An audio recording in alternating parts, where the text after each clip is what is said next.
Dia 29. Somos chamados para servir juntos, estando prontos para servir.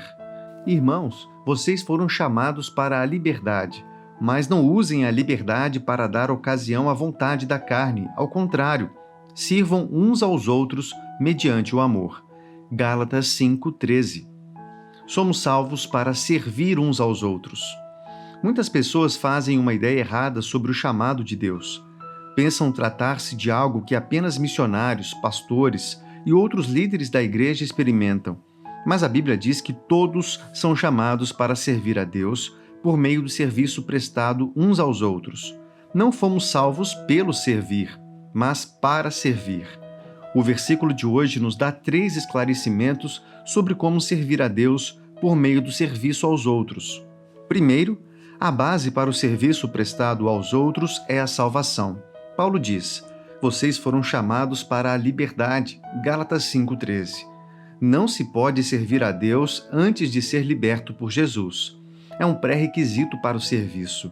Até experimentar o poder transformador da graça de Deus em sua vida, você está muito escravizado a seus próprios hábitos, mágoas e entraves para pensar nos outros. Sem a liberdade do perdão, você acaba servindo por razões erradas, para tentar receber a aprovação dos outros, acabar com sua dor, remediar sua culpa ou impressionar Deus.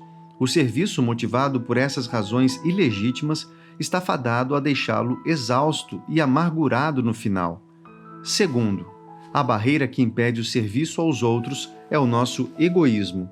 Paulo adverte: não usem a liberdade para dar ocasião à vontade da carne. Gálatas 5:13. A primeira razão pela qual não temos tempo ou energia para servir os outros é porque estamos preocupados com nossos compromissos, sonhos e prazeres.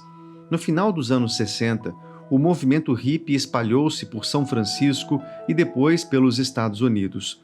Os hippies eram, na maioria, jovens, universitários que se rebelaram contra a autoridade e alardearam sua liberdade por meio de desculpas para o uso livre de sexo e drogas. Dormiam no Parque Golden Gate e mendigavam em vez de trabalhar. Orgulhosamente se intitulavam contra a cultura, mas faziam exatamente o que a maioria das pessoas em nossa cultura faz: cria desculpas para si mesma. Até hoje, anúncios de televisão apelam: obedeça à sua sede, faça do seu jeito, faça o que for melhor para você, procure ser o primeiro. Na maior parte do tempo, estamos mais interessados em servir-nos que em serviço. No entanto, é no servir aos outros que adotamos o verdadeiro estilo de vida da contracultura. É muito mais radical buscar satisfazer as necessidades de outra pessoa do que as nossas. Somente uma minoria usa a vida para servir. Mas Jesus disse: se você insistir em salvar a sua própria vida, você a perderá. Somente aqueles que põem de lado a sua vida por minha causa e por causa da boa nova é que saberão realmente o que significa viver. Marcos 8:35. Terceiro, o motivo para o serviço é o amor. Paulo diz: sirvam uns aos outros mediante o amor. Gálatas 5:13. Esse é um ponto-chave para a construção da comunidade. Sem amor, o serviço não conta aos olhos de Deus. Lemos em 1 Coríntios 13, versículo 3. Ainda que eu dê aos pobres tudo o que possuo e entregue o meu corpo para ser queimado, se não tiver amor, nada disso me valerá. Deus está muito mais interessado em sua motivação ao servir do que em quão bem presta seu serviço aos outros. Ele está sempre olhando para o seu coração.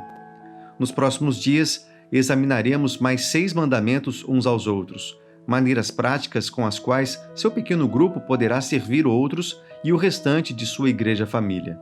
Hoje, no entanto, é o dia de preparar seu coração para essas lições.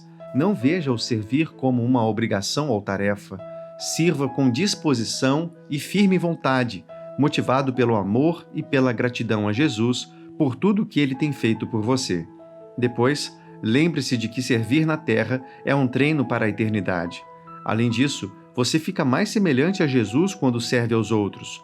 Depois de lavar os pés de seus discípulos, Jesus disse: eu lhes dei o exemplo para que vocês façam como lhes fiz. João 13, versículo 15. Para pensar, fomos salvos para servir uns aos outros. Versículo para memorizar. Cada um de nós deve agradar ao seu próximo para o bem dele, a fim de edificá-lo. Romanos 15, versículo 2. Questão para considerar: como você servirá alguém de sua igreja ou de seu pequeno grupo hoje?